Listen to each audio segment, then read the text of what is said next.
My name is Hannah Williams, and I'm 25 years old. I stood outside the fancy restaurant in my cap and gown, diploma tucked under my arm, staring in disbelief at my Aunt Patricia. After 4 grueling years of medical school, this was supposed to be my celebration. "I'm sorry, Hannah," she said with a thin smile. "The party is just for close family right now." I looked past her shoulder at the crowded room filled with relatives, including second cousins I'd met once. Everyone was inside except me, the graduate. My heart sank as I realized what was happening. If you've ever felt invisible in your own life, stick around. Before I continue my story, let me know where you're watching from in the comments, hit that like button, and subscribe to join our community of survivors who turned pain into power. Growing up as Janet Williams' daughter meant learning about sacrifice early on. My mom was everything to me, provider, protector, and my biggest cheerleader. After my father walked out when I was 3, she worked 3 jobs to keep a roof over our heads. Waitressing in the morning, administrative work during the day, and night shifts at a convenience store on weekends. Despite her exhaustion, she never missed helping me with homework or attending my school events. "Education is the one thing no one can ever take from you, Hannah," she'd tell me while checking my math problems at 11 p.m., her eyes heavy with fatigue, but her smile unwavering. "Your brain is your ticket to freedom." Our modest 2-bedroom apartment in a less-than-ideal neighborhood became our fortress. While other kids got new clothes and the latest toys, I treasured trips to the public library and second-hand bookstores. My mother made sure I never felt poor even when the electricity got shut off, turning it into an adventure with flashlights and shadow puppets. Extended family was a different story. My mother's sister, Aunt Patricia, married into money and never let us forget it. Their Christmas cards featured perfect family portraits in coordinating outfits taken on exotic vacations. When they hosted family gatherings in their sprawling suburban home, we were sometimes invited but always felt like outsiders. My cousins Emma, Jake, and Tyler had everything I didn't: private school educations, summer camps, and parents who attended every soccer game and dance recital. "Why doesn't Aunt Patricia like us?"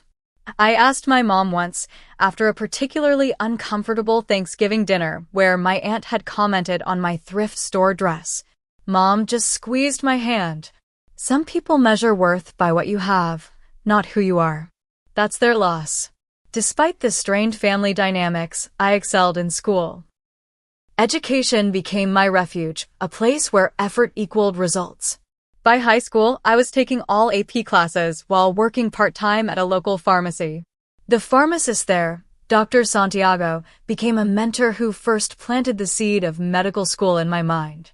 "You have a natural talent for remembering medication interactions," he told me. "And more importantly, you care about the people behind the prescriptions. That's what makes a good doctor." The dream of becoming a physician seemed impossible given our financial situation, but my mother wouldn't hear of limitations. She helped me research scholarships, attended college fairs, and spent hours helping me perfect my application essays.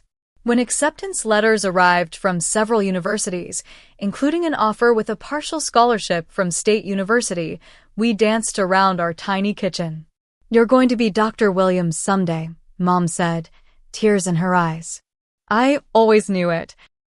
College was a balancing act of academics, work-study jobs, and student loans. I lived off campus with 3 roommates to save money, ate ramen more often than not, and learned to function on minimal sleep. But I thrived academically, making the dean's list every semester and securing research positions that strengthened my medical school applications. Then, during my senior year, came the diagnosis that changed everything. Mom's persistent cough and fatigue weren't just from overwork, it was stage 4 lung cancer. Suddenly, I was splitting time between classes and the oncology ward, taking notes during chemotherapy sessions the way Mom had once reviewed my homework.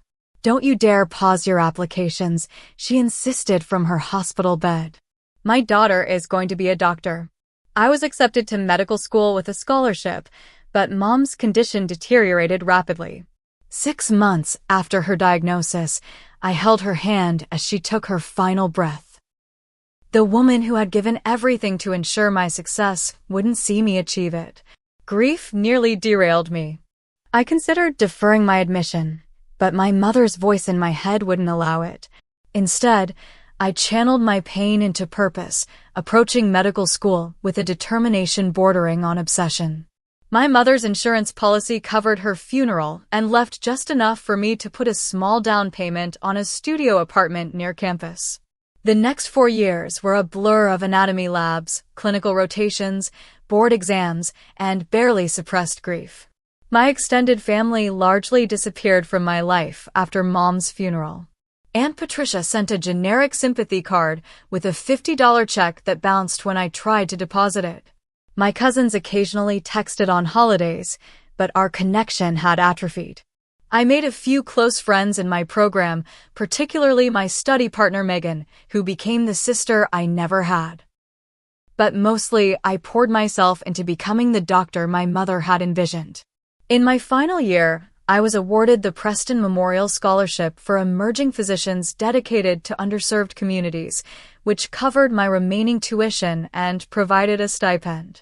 When graduation approached, I sent announcements to my extended family more out of obligation than expectation. To my surprise, Aunt Patricia called. "We're so proud of you, Hannah," she said, her voice dripping with an enthusiasm I'd never heard directed at me before. "The family wants to throw you a proper graduation party. You're the first doctor in the family." I was suspicious, but hopeful. Perhaps my achievement had finally earned their respect. Maybe, just maybe, my mother's sister was reaching out to maintain a connection that would have mattered to Mom. "That sounds wonderful," I replied cautiously. "Leave everything to me," Aunt Patricia assured me. "Just focus on your graduation ceremony. This will be a celebration worthy of Dr. Williams." For the first time in years, I allowed myself to feel excited about family. Perhaps this was a turning point, a chance to heal old wounds and create new connections. I even splurged on a new dress to wear under my graduation gown, wanting to look my best for this new chapter. The actual graduation ceremony earlier that day had been bittersweet. Sitting among my peers in the university auditorium, I felt my mother's absence like a physical pain. When Hannah Janet Williams was called, I walked across the stage to accept my diploma, scanning the audience out of habit though I knew no family was there. Aunt Patricia had explained they would all meet me at the restaurant instead. I took selfies with friends after the ceremony, trying to capture the moment for myself. "Your mom would be so proud," my advisor said, hugging me tightly. "I know," I replied, believing it with all my heart. "She's the reason I'm here." Little did I know then that the true test of my strength wouldn't be making it through medical school without my mother, but facing my family's continued rejection on what should have been one of the happiest days of my life. The day of graduation arrived with perfect early summer weather, sunshine streaming through my apartment windows as I prepared for the ceremony. After 4 years of grueling studies, sleepless nights, and moments of doubt when I'd wondered if I could really do this without my mom, I had made it. Dr. Hannah Williams. The thought still felt surreal. I spent extra time getting ready that morning, knowing that this was a day my mother had dreamed about. My dress was a splurge, a knee-length navy blue number with subtle lace detailing that I'd saved for weeks to afford. Professional but still special. I curled my hair and applied makeup carefully, wanting to look polished in the photos that would commemorate this milestone. "Mom would love this," I whispered to my reflection, touching the small pendant containing a tiny photo of her that I wore around my neck. It was my way of keeping her close during the ceremony. Throughout the graduation proceedings, I kept thinking about the party afterward. Aunt Patricia had texted me specific details the night before. "Reservations at the Garland at 7 p.m. We have the private room in the back. Everyone's so excited to celebrate you." The Garland was one of the most upscale restaurants in town, a place I'd never been able to afford on a student budget. The fact that my aunt had chosen such a venue seemed like a genuine effort to make this special. Despite our history, I felt a glimmer of hope that perhaps my achievement had finally bridged the gap between us. After the ceremony, I received congratulatory texts from several cousins. "Can't wait to see you tonight." From Jake. "So proud of you, cuz." "See you at the garland." From Emma. "Doctor in the family." "Save me some cake." From Tyler. Each message fed my growing optimism. Maybe things really would be different now.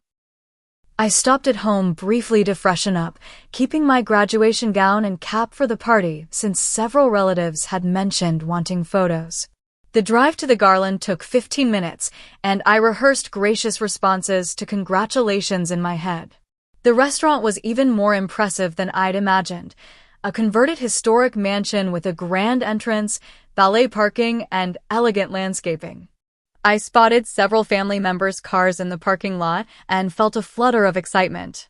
As I approached the entrance in my cap and gown, diploma case tucked under my arm, I could hear music and laughter from inside.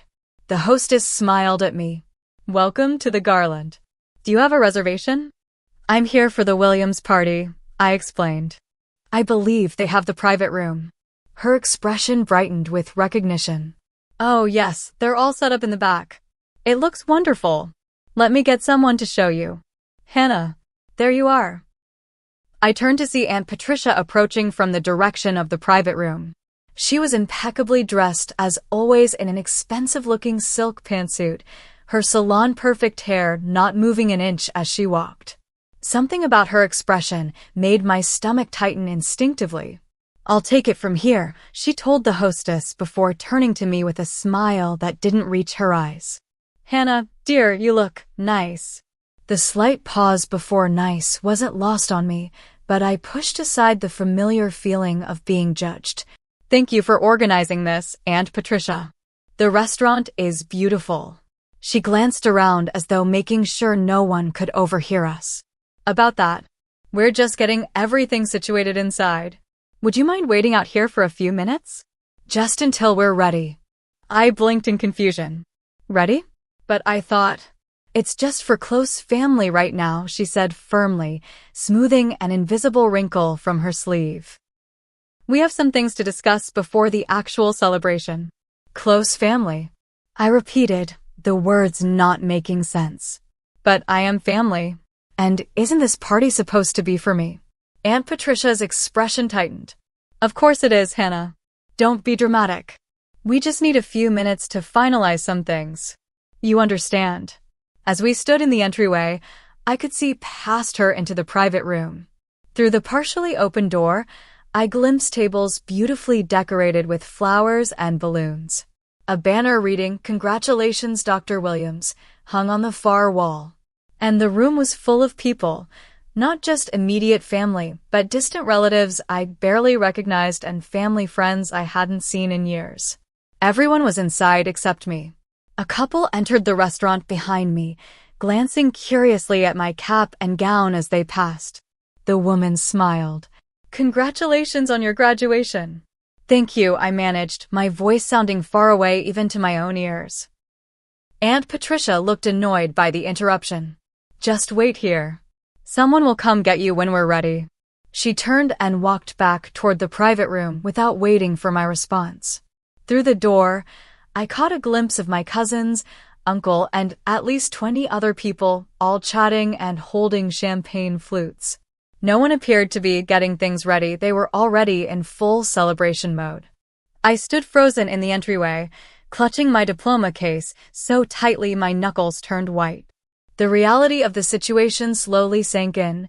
This was allegedly my graduation party, yet I was the only one not allowed inside. The hostess gave me a sympathetic look before busying herself with menus, clearly uncomfortable with the situation. My chest tightened as embarrassment washed over me.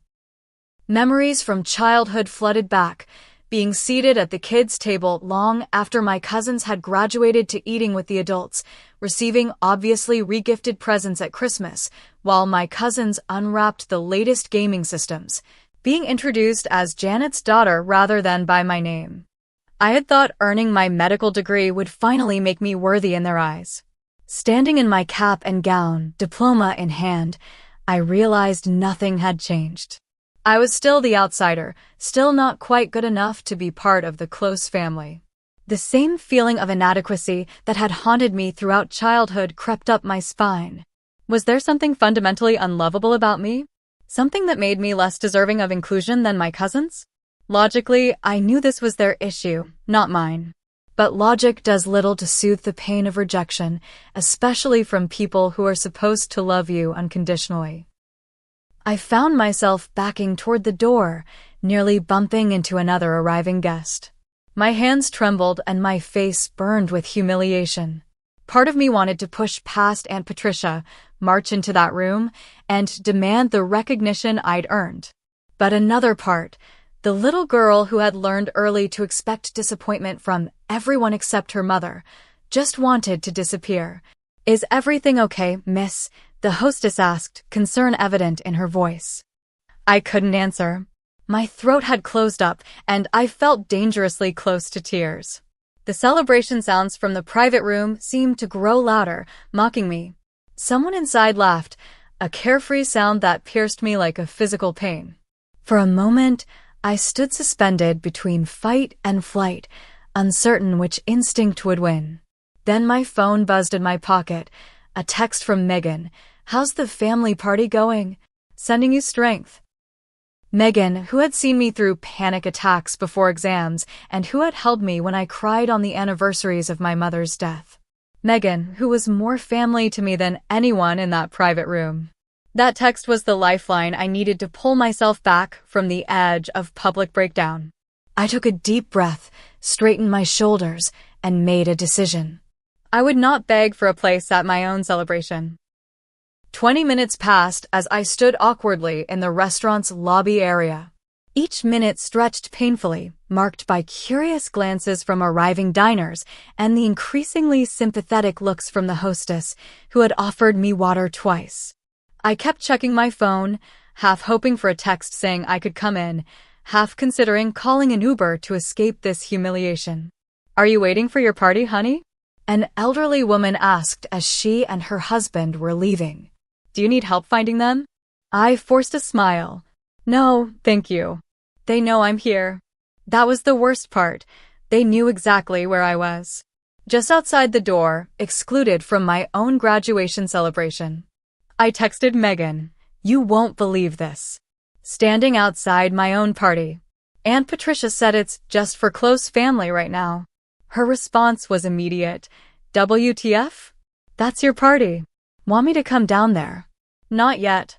Just needed to vent." I scrolled through old photos on my phone to distract myself, landing on one from my 12th birthday. Mom had saved for months to throw me a small party at the local skating rink. She had invited my entire class plus extended family. Only 2 classmates showed up. No family came at all.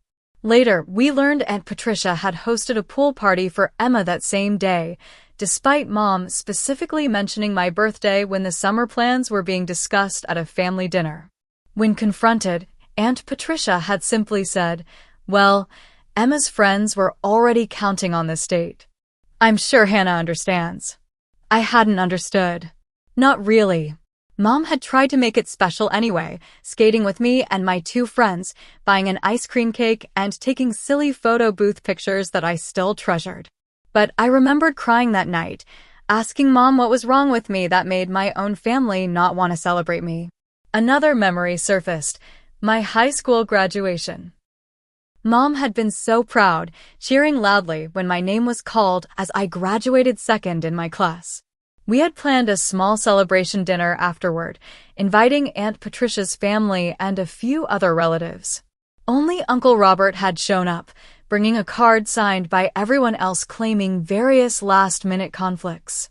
Later that week, social media revealed the truth. They had all attended a baseball game together instead. My thoughts were interrupted by the restaurant door opening. My cousin Jake stepped out, looking uncomfortable. "Hey," he said, not quite meeting my eyes. "Sorry about the wait." I crossed my arms. "What's going on, Jake? Why am I standing out here while everyone else is inside?" He shifted his weight, looking exactly like he had when we were kids, and he was lying about who broke Grandma's vase. Aunt Patricia is just organizing a surprise. You know how she is about having everything perfect. A surprise? At my graduation party that I'm not allowed to attend? Jake winced. It's not like that. She just wants to make an announcement before you come in. It'll just be a few more minutes. Through the door behind him, I could see people eating appetizers and drinking champagne. Someone was taking group photos. This didn't look like preparation for a surprise. It looked like a party in full swing. Jake, be honest with me. What's really happening? He finally looked at me, guilt written across his features. Look, I don't agree with it, okay? I told Mom this was messed up, but you know how she gets. How she gets about what? He lowered his voice. She's making this big speech about how proud the family is to have a doctor now and how we've all supported you through medical school. Some people from Dad's firm are here, important clients. She's kind of making it seem like they paid for your education. The audacity was breathtaking. They didn't give me a dime, Jake. Your mom sent me a sympathy card when my mother died with a check that bounced. None of you even came to my white coat ceremony. Jake had the decency to look ashamed. I know. I should have been there. It's just, you know how it is. I didn't know. I had always been the family obligation, not a true member of their circle. The poor relation they occasionally remembered out of duty, not love. I'm sorry, Hannah. I really am proud of you, Jake said, sounding sincere for the first time. I should get back inside before Mom notices I'm gone. As he retreated, I felt the hurt transform into something hotter and sharper, anger. How dare they use my accomplishment as social currency while excluding me from the celebration? How dare Aunt Patricia pretend she had anything to do with my success? I thought about my mother, who had worked herself to exhaustion to give me opportunities, who had helped me study for the MCET while undergoing chemotherapy, who had made me promise on her deathbed to finish what we started. Don't let anything stop you, she had whispered, her hand frail in mine. And don't let anyone make you feel small. You're meant for big things, Hannah. Standing outside that restaurant in my cap and gown, I felt her absence like a physical ache. Mom would never have allowed this treatment. She would have marched into that room and demanded respect for her daughter. But Mom wasn't here. It was just me, and I had a choice to make. My phone buzzed again with a text from Megan. What's the address? I'm coming. In that moment, I realized something important. Family wasn't defined by blood. It was defined by who showed up for you, who celebrated your victories and helped you through defeats. By that definition, Aunt Patricia and most of the people in that room weren't my family at all. I looked through the glass door at the celebration happening without me. Through the window, I could see Aunt Patricia at the center of attention, gesturing dramatically as she spoke to a group of well-dressed strangers. This wasn't about me. It had never been about me. It was about Aunt Patricia's desire to associate herself with my achievement without having to acknowledge her failure to support me when it actually mattered. It was about appearance, not reality. About the story she wanted to tell, not the truth of what had happened.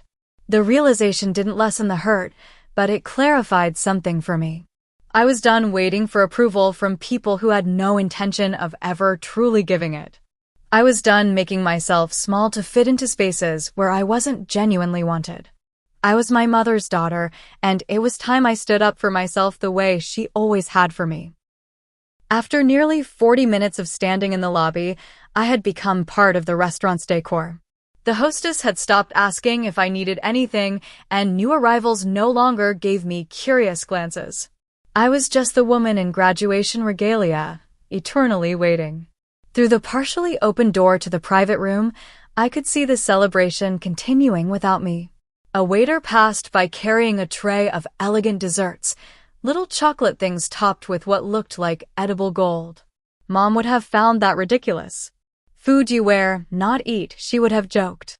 I shifted position to get a better view and froze when I saw Aunt Patricia standing at the head of the main table, champagne glass raised.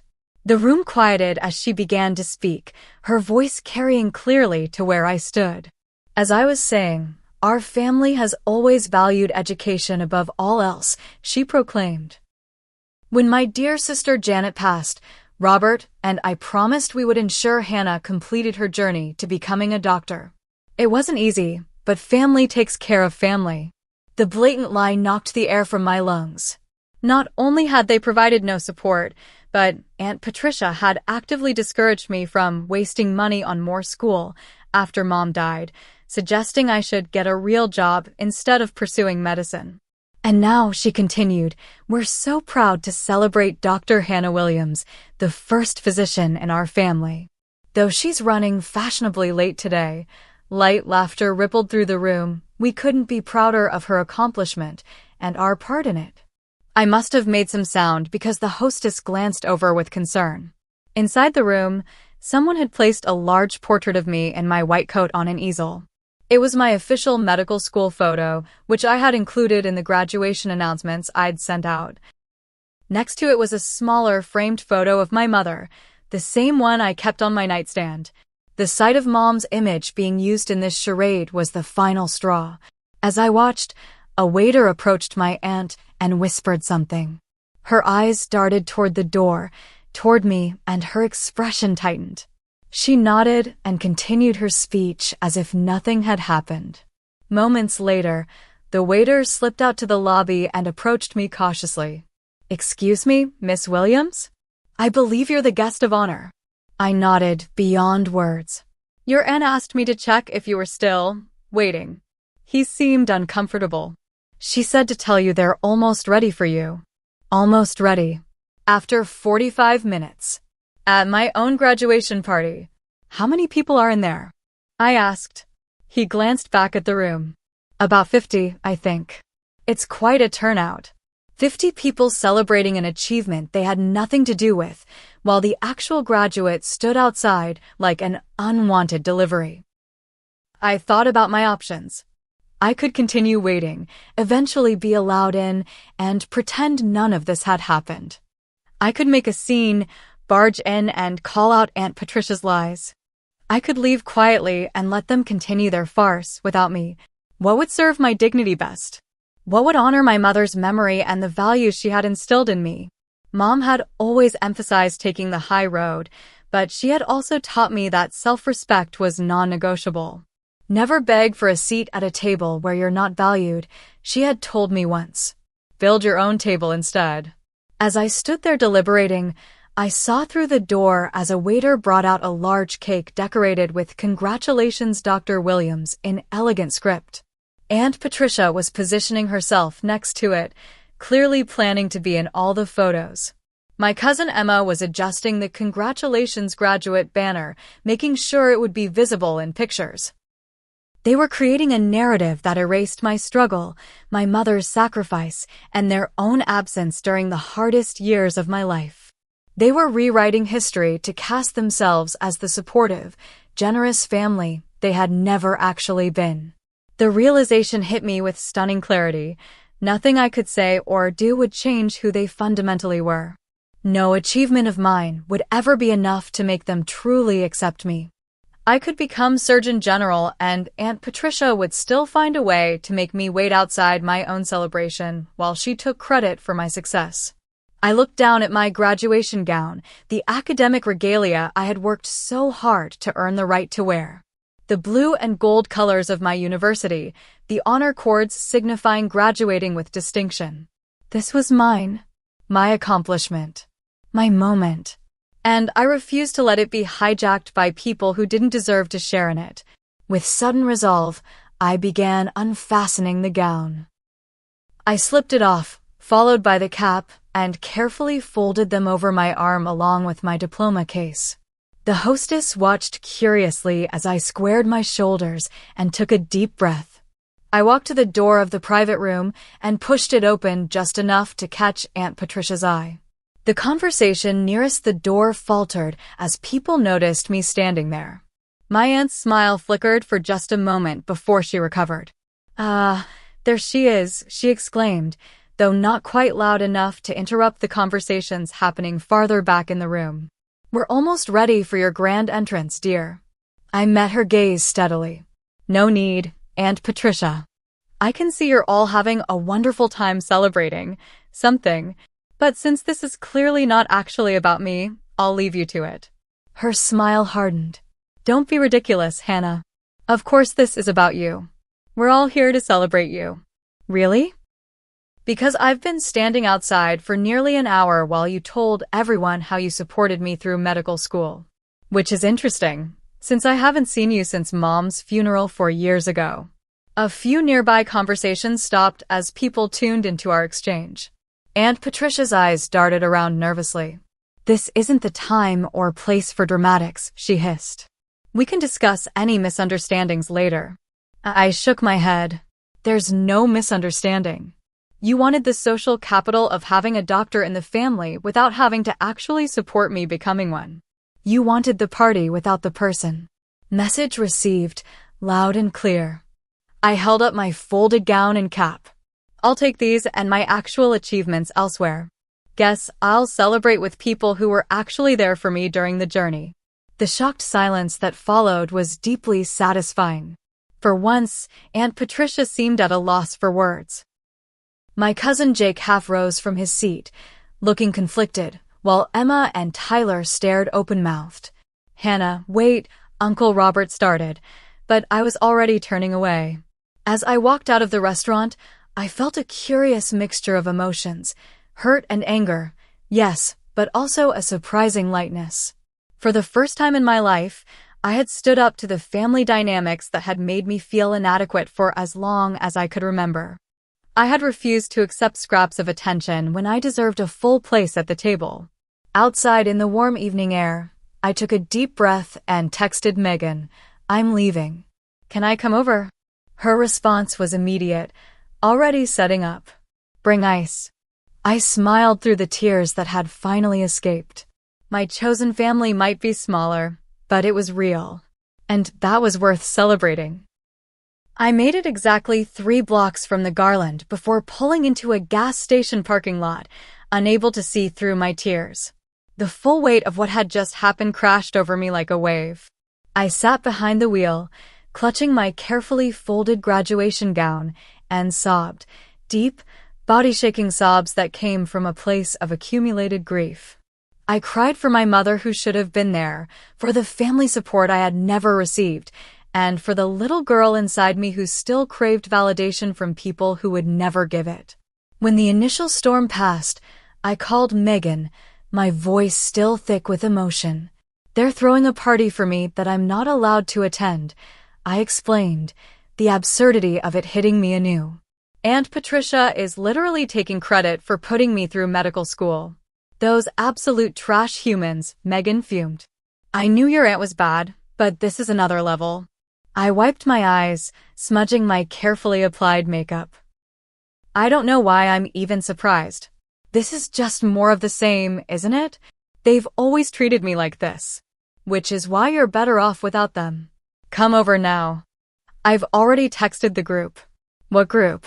"The Real Celebration Committee," she said with determination in her voice.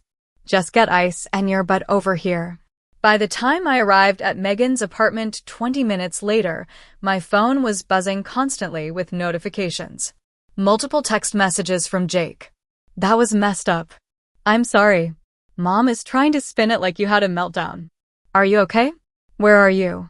And surprisingly, one from Uncle Robert. "Your mother would be ashamed of how you were treated today." I should have spoken up sooner. This isn't right. I silenced my phone and focused on climbing the stairs to Megan's third-floor apartment, ice bag in one hand, graduation regalia and diploma in the other. When she opened the door, I was greeted by the sound of celebratory music and the sight of hastily hung decorations. A handwritten, "Congrats, Dr. Hannah," banner stretched across her living room and blue and gold balloons taped to the walls. But more surprising were the people gathered there. Dr. Santiago from the pharmacy where I had worked in high school, my study group from medical school, 2 favorite professors, and several friends from my clinical rotations. At least 15 people, all smiling and cheering as I entered. "Surprise," Megan said, hugging me tightly. "The real celebration." with people who actually give a damn about you. I stood frozen in the doorway, overwhelmed by this spontaneous outpouring of support. How did you? Group text. Everyone dropped what they were doing. That's what real family does. Dr. Santiago approached, gray hair now where there had once been black, but his kind eyes unchanged. I wouldn't have missed celebrating this milestone with you, Hannah. I still remember the teenager who asked me 1,000 questions about drug interactions. I knew then you'd make an exceptional doctor. My anatomy professor, Dr. Chin, raised a glass. To Dr. Williams, one of the most dedicated students I've had the pleasure of teaching. Your mother would be bursting with pride. The genuine warmth in that room was like stepping into sunshine after years in shadow. These people had actually been part of my journey, had witnessed my struggles and successes, had offered help when I needed it, had celebrated my incremental victories along the way. As we crowded into Megan's small apartment, sharing impromptu toasts and stories, my phone continued to buzz. I finally checked it to find social media notifications. My cousins and other family members had begun posting congratulatory messages publicly. So proud of my brilliant cousin Dr. Hannah Williams. Hashtag family pride, hashtag doctor in the family. From Emma, who had barely spoken 10 words to me in the past for years. Major respect for my cousin completing medical school despite incredible challenges. Hashtag inspiration. From Tyler, who had never once checked on me after mom died. The duplicity was staggering. They were crafting a public narrative of family support while the reality couldn't have been more different. I showed Megan, who rolled her eyes dramatically. Classic. They're damage controlling. Bet Aunt Patricia is making them post that stuff. Before I could respond, my phone rang with an unknown number. I almost declined it, but something made me answer. Is this Hannah Williams? A woman's voice asked. Yes, this is she. This is Marjorie, the events manager at the Garland. I wanted to personally apologize for what happened this evening. Your situation was brought to my attention by several of our staff who were very concerned. I stepped into Megan's bedroom for privacy. Oh! Thank you, but it wasn't the restaurant's fault. Nevertheless, what happened was unacceptable. I've worked here for 15 years, and I've never seen anything quite like it. She paused. I should tell you that shortly after you left, quite a scene developed. Several people walked out, including an older gentleman who I believe was your uncle. My heart skipped. Uncle Robert left? Yes, and he was quite vocal about his disapproval. 2 younger men followed him. They appeared to be around your age. Jake and Tyler? That was unexpected. The party broke up rather quickly after that, Marjorie continued. Your aunt tried to continue as if nothing had happened, but it was awkward, to say the least. A small, petty part of me was gratified to hear that my departure had disrupted their carefully orchestrated event. But mostly, I was shocked that Uncle Robert and my cousins had actually taken a stand. I appreciate you letting me know, I told her. There's one more thing, she added. The gentleman, your uncle, settled the bill in full but left instructions that the cake was to be delivered to you. He left your address with us. Would tomorrow morning be acceptable? I gave her Megan's address instead, thanked her, and returned to the celebration in the living room with a strange feeling of vindication. At least some of my family had recognized the injustice of the situation. As the evening progressed, I received 3 more calls from Uncle Robert, which I let go to voicemail, not ready to talk. But I did listen to his messages. Hannah, it's Uncle Robert. What happened tonight was inexcusable. Patricia had no right to treat you that way, especially not on your graduation day. I should have put a stop to it immediately. Please call me back when you can. It's me again. I've left the party. So have Jake and Tyler. We're at the diner on Main if you want to join us. No pressure. But the door is open. Just checking if you're okay. I understand if you don't want to talk right now. Just know that I'm truly sorry, and I'd like to make it right if you'll give me the chance. I showed the messages to Megan, who had been my rock through every medical school crisis. What do you think? I asked her. Should I call him back? She considered it seriously. He's making an effort. That's more than can be said for the rest of them. Maybe hear him out, but set boundaries. You don't owe anyone automatic forgiveness. I nodded, feeling a new sense of empowerment. For too long, I had accepted whatever scraps of family connection were thrown my way. But standing up for myself at the restaurant had shifted something fundamental. I deserved better, and for the first time, I truly believed it. My phone chimed with a text from Jake. I messed up big time. Should have stood up for you right away. Left with Dad and Tyler. Can we talk tomorrow?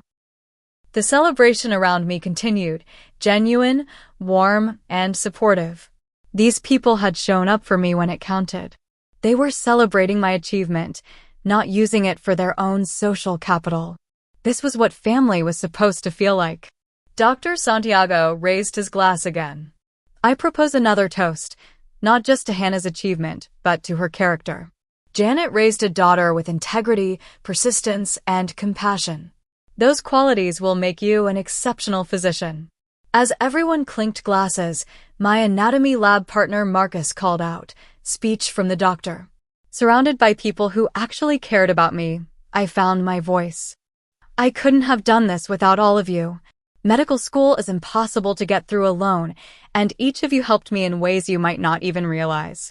My voice caught.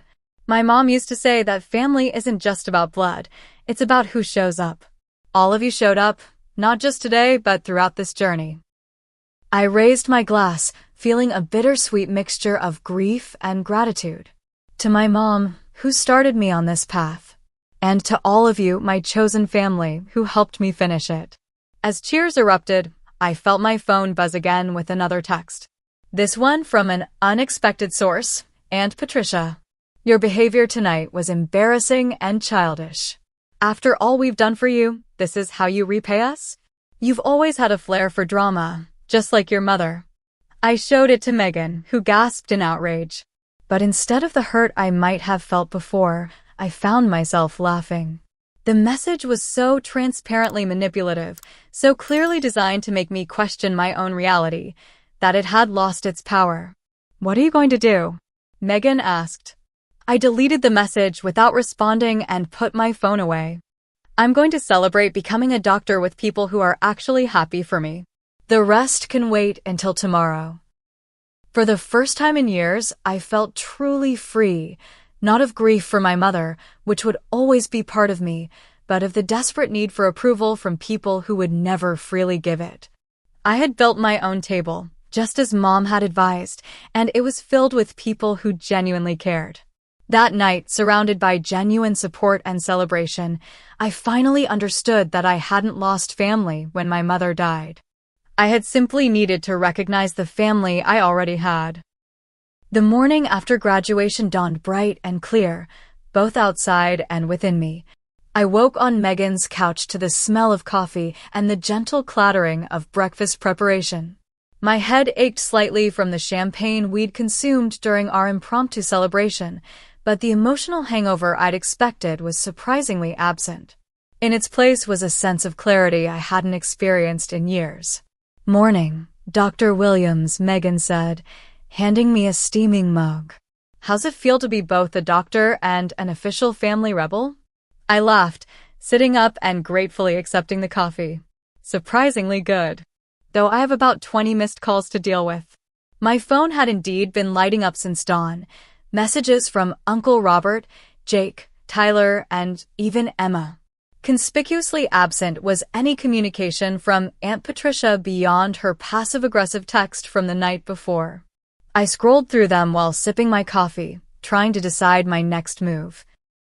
The cake's being delivered at 10, I reminded Megan. Yes, stolen graduation cake for breakfast. I'm here for this level of petty.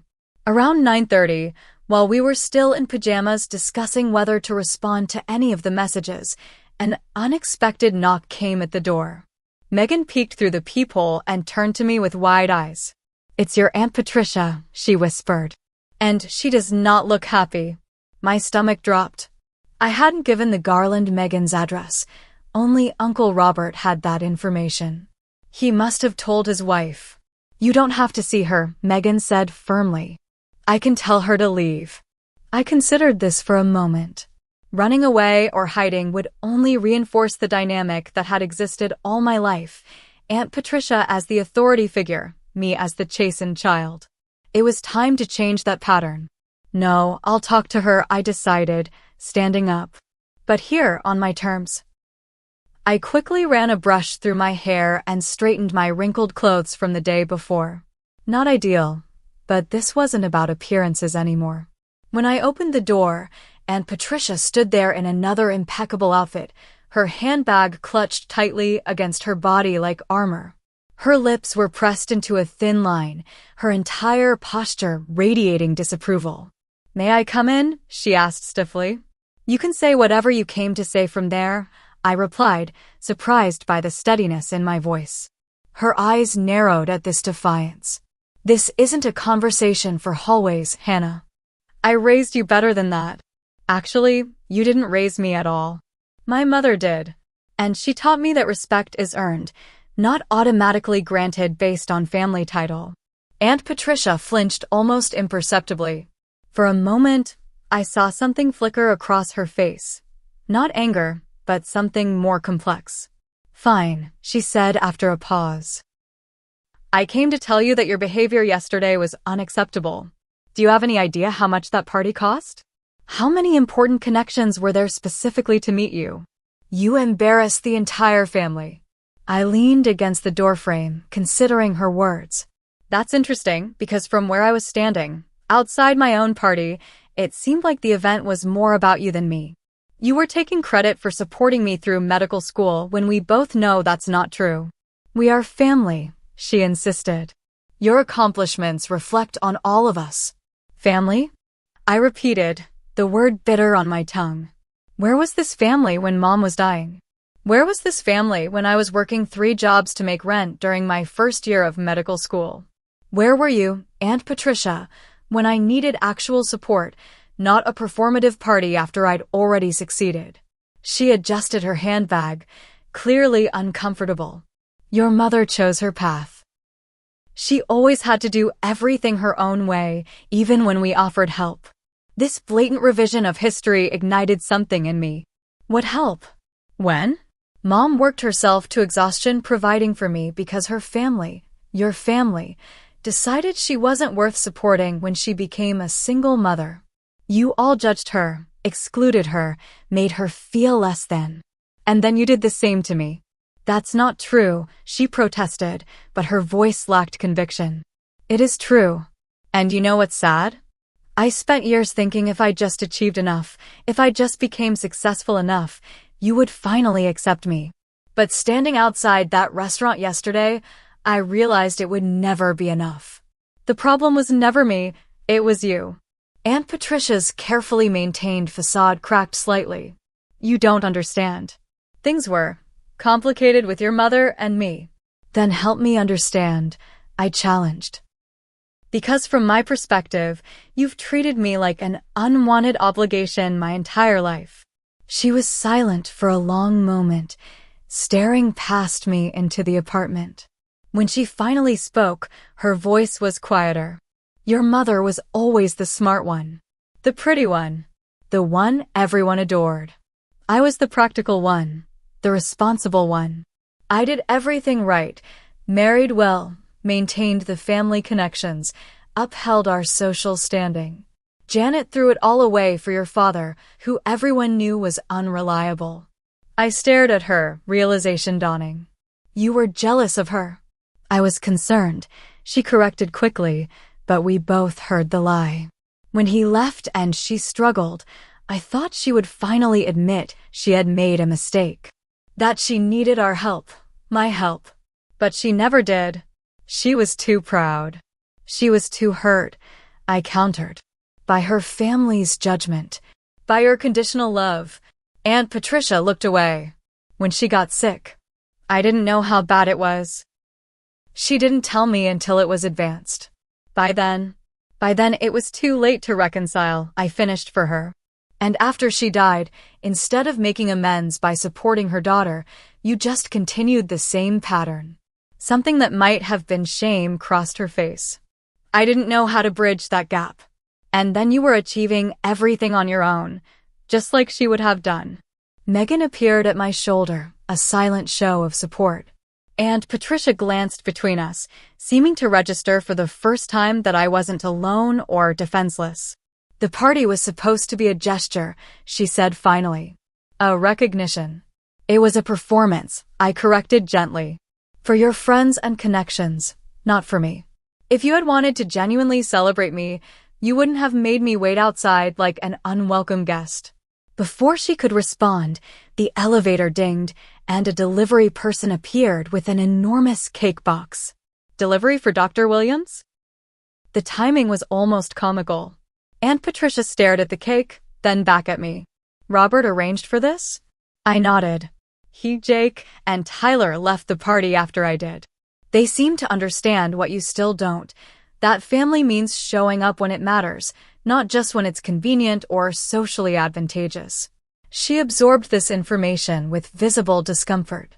For perhaps the first time in our relationship, I saw Aunt Patricia at a loss for words. The carefully constructed narrative she had built of the generous aunt supporting her less fortunate niece was crumbling before her eyes. After the delivery person handed off the cake to Megan, an awkward silence fell between us. I waited, no longer feeling the need to fill the space or make things easier for her. I should go, she finally said. Clearly this isn't the right time. When would be the right time, Aunt Patricia? After years of exclusion and judgment, when exactly would be the appropriate moment to address it? She had no answer for that. As she turned to leave, I felt not the satisfaction I might have expected, but a strange kind of pity. My aunt had spent so many years maintaining appearances and hierarchies that she had missed the true meaning of family, the unconditional support and celebration of each other's joys that my mother had embodied. For what it's worth, I called after her. I would have welcomed genuine relationship with you and the family.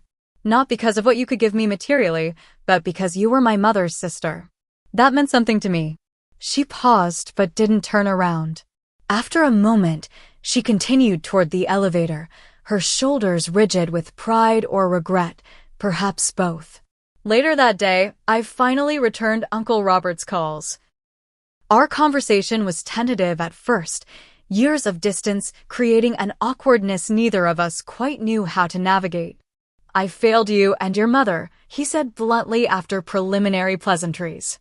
I let Patricia dictate our family relationships because it was easier than standing up to her. Yesterday, watching you stand alone outside your own celebration, it was like seeing your mother all over again. I couldn't be complicit anymore. What happened after I left? I asked. He chuckled without humor. I told Patricia she had gone too far. Jake and Tyler agreed. We walked out, and about half the guests followed, including most of the actual family members. The business associates she was so eager to impress were left rather confused about the whole situation. This revelation surprised me. Half the guests left? Your cousin Emma stayed, he added, but she texted me later saying she regretted not leaving too. Patricia has a strong influence over her. We talked for nearly an hour, Uncle Robert filling in gaps in my understanding of the family dynamics that had shaped my childhood. My mother's decision to marry against family wishes, the subsequent ostracism when the marriage failed, the complicated relationship between the sisters that had begun in childhood and poisoned everything that came after. None of this excuses how you were treated, he emphasized. But I want you to know it was never about you, Hannah. It was old wounds and jealousies that existed long before you were born. That doesn't make it hurt any less, I said honestly. No, I suppose it doesn't. He paused. Jake and Tyler would like to see you, if you're willing. They're genuinely sorry. They've always looked up to you, you know. Your determination, your independence. Qualities their mother didn't necessarily encourage in them. I promised to think about it, not ready to commit to more family interactions just yet. When we ended the call, I felt a strange mixture of closure and new beginning. The conversation hadn't erased the hurt of years of exclusion, but it had provided context I had never had before. Over the next few weeks, as I prepared for the start of my residency, I received tentative outreach from various family members. Jake invited me to coffee, where he awkwardly but sincerely apologized for years of going along with his mother's treatment of me. Emma sent a handwritten card congratulating me on graduation and expressing regret for her role in the party debacle. Even Tyler, the cousin I'd had the least connection with, texted asking if we could reconnect. Aunt Patricia remained conspicuously silent, but Uncle Robert reported that my confrontation had shaken her more than she would admit. "She's not good at acknowledging when she's wrong," he explained. "Never has been. But she knows she crossed a line this time." I decided to accept these tentative olive branches from my cousins while maintaining healthy boundaries. We weren't going to become an instantly close-knit family after years of distance, but perhaps we could build something new, a relationship based on who we were as adults rather than the dynamics established in childhood. More surprisingly, I found myself considering family therapy with those willing to participate. Not to excuse the past, but to understand it better and create healthier patterns moving forward. My medical training had taught me that sometimes the most painful wounds needed to be reopened and cleaned before they could properly heal. As I packed for my move to Boston, where I would begin my residency, I placed my mother's photo carefully between layers of clothing. "I did it, Mom," I whispered. "Not just becoming a doctor, but standing up for myself the way you always wanted me to." I didn't need a fancy party or family validation to know she would have been proud. One year after the graduation party incident, I stood in the small but cheerful backyard of my new apartment in Boston, surrounded by a mixture of old and new friends, colleagues from my residency program, and, most surprisingly, a small contingent of family members. Uncle Robert manned the grill with unnecessary seriousness. Jake was deep in conversation with Megan about a patient case I'd consulted them both on, and Emma was helping arrange a table of potluck dishes that had been steadily accumulating. First-year residency survivor celebration read a handmade banner hanging between two trees, Megan's handiwork, complete with anatomically correct heart drawings that made some of the non-medical guests slightly uncomfortable. I surveyed the scene with a quiet sense of satisfaction. This gathering was everything last year's party wasn't: genuine, relaxed, and centered around actual relationships rather than appearances. No one was performing for social media or business connections. No one was taking credit for my accomplishments. It was simply people who cared about each other enjoying a beautiful summer day. The path to this moment had been neither straight nor easy. The months following my confrontation with Aunt Patricia had been filled with awkward family dynamics, tentative reconciliations, and occasional backsliding into old patterns. We had started family therapy, myself, Uncle Robert, Jake, and eventually Emma, meeting monthly with a skilled therapist who specialized in family systems. Our first session had been almost comically tense, none of us quite knowing how to bridge years of distance and hurt. But slowly, session by session, we began to unpack the complex history that had shaped our relationships. Uncle Robert spoke candidly about his regret at not standing up to his wife sooner. Jake and Emma shared their own experiences growing up under Aunt Patricia's exacting standards and conditional approval, different from my exclusion, but damaging in its own way. "I always thought you had it better because you had freedom," Emma admitted during our third session. "Mom was so controlling of every aspect of my life, my appearance, my friends, my activities. Everything was about maintaining the right image. And I thought you had it better because you had security and belonging," I countered. I would have traded some freedom for knowing I had family support. These realizations helped us develop empathy for each other's experiences. We weren't comparing trauma or competing for who had it worse. We were finally seeing each other clearly, perhaps for the first time. Aunt Patricia refused to participate in therapy, maintaining that the whole exercise was unnecessary drama. Her absence was felt, but in some ways, it allowed the rest of us to speak more freely. Uncle Robert had begun standing up to her more consistently, refusing to enable behaviors that damaged family relationships. It had created tension in their marriage, but he seemed more at peace with himself.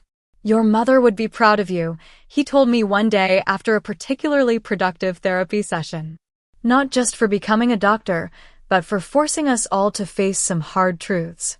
Professionally, my first year of residency had been the expected whirlwind of exhaustion, intense learning, and occasional triumphs. The internal medicine program at Boston General was renowned for its rigorous standards, and there were days when I questioned whether I had the stamina to continue. But the resilience I had developed throughout my life served me well in the hospital's challenging environment. What surprised me most was how my personal experience with family dysfunction had unexpectedly become an asset in my medical practice. I found I had a particular sensitivity to patients whose illnesses were complicated by family dynamics: the elderly man whose children couldn't agree on his care plan, the teenager with mysterious symptoms exacerbated by parental conflict, the young mother trying to navigate treatment decisions without family support. "You have a gift for this," my attending physician commented after watching me mediate a difficult family meeting. "Most residents your level would have gotten frustrated and walked out." "I've had some practice," I replied simply. As the backyard celebration continued around me, I found myself drawn to the small memorial table I had set up in a quiet corner. My mother's photograph stood surrounded by a few meaningful items: her favorite book, the stethoscope she had given me when I was accepted to medical school, and a small jar containing sand from the beach where we had scattered her ashes. "Having a moment?" Megan asked, appearing at my side with 2 glasses of lemonade. I smiled, accepting the drink. "Just thinking about how much has changed in a year, from standing outside your own party to hosting one. That's what I call character development." We clinked glasses, watching as the gathering evolved around us. New connections were forming. My residency mentor deep in conversation with Dr. Santiago, who had driven up from my hometown for the weekend. Jake showing my colleague Priya pictures of his new puppy. Uncle Robert earnestly discussing grilling techniques with my landlord. "You've built something good here," Megan observed. "Your own kind of family."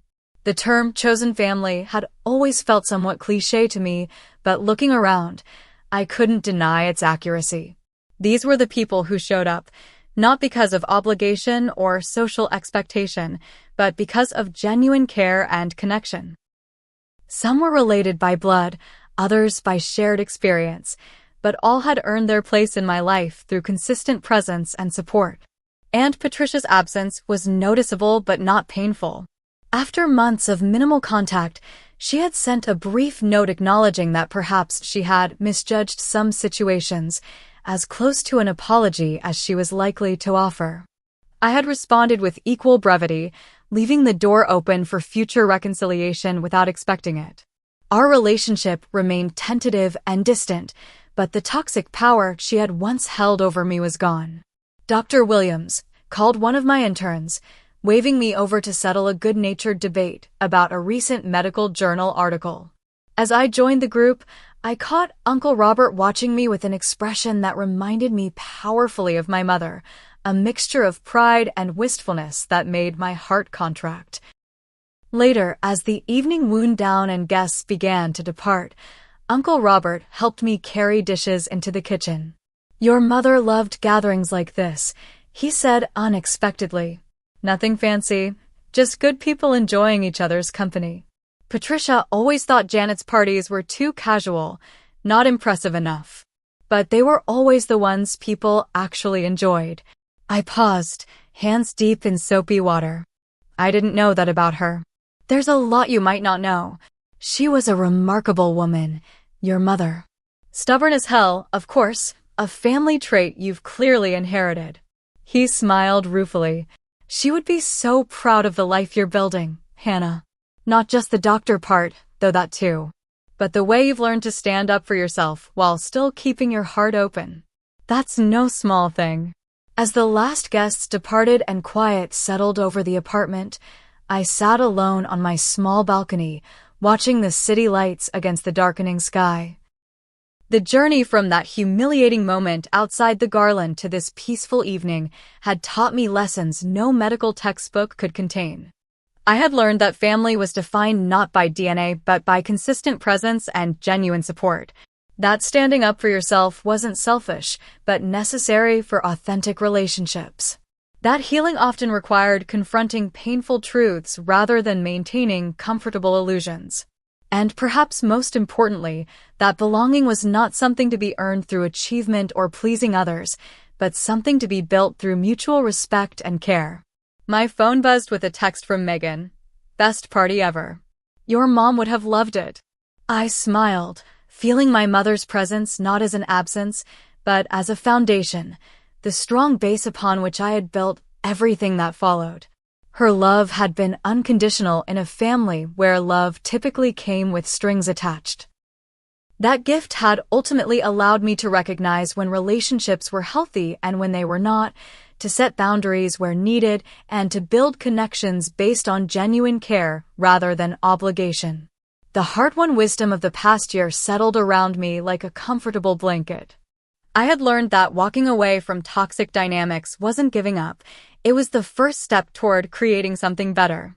That confronting painful patterns wasn't causing trouble. It was creating possibility for healing. That standing alone was sometimes necessary before you could truly stand together. As I prepared for bed that night, I paused before my mother's photograph on my nightstand. I think I finally understand what you were trying to teach me all along, I whispered. That family isn't about who you're born to. It's about who you choose to become and who chooses to stand beside you through that journey. The road ahead would still have its complications. Family dynamics established over generations don't transform overnight, and residency would continue to test my limits professionally. But I face these challenges now from a place of hard-won strength and clarity. I had stopped waiting for a seat at a table where I wasn't valued. Instead, I had built my own table, one large enough for all who wished to connect authentically, with no one left standing outside. What about you? Have you ever had to walk away from something familiar to find something better? Or had to redefine family on your own terms? Share your story in the comments below. And if this resonated with you, please hit the like button, subscribe to hear more journeys of healing and growth, and share with someone who might need to be reminded that they deserve to be celebrated exactly as they are. Thank you for being part of my chosen family today.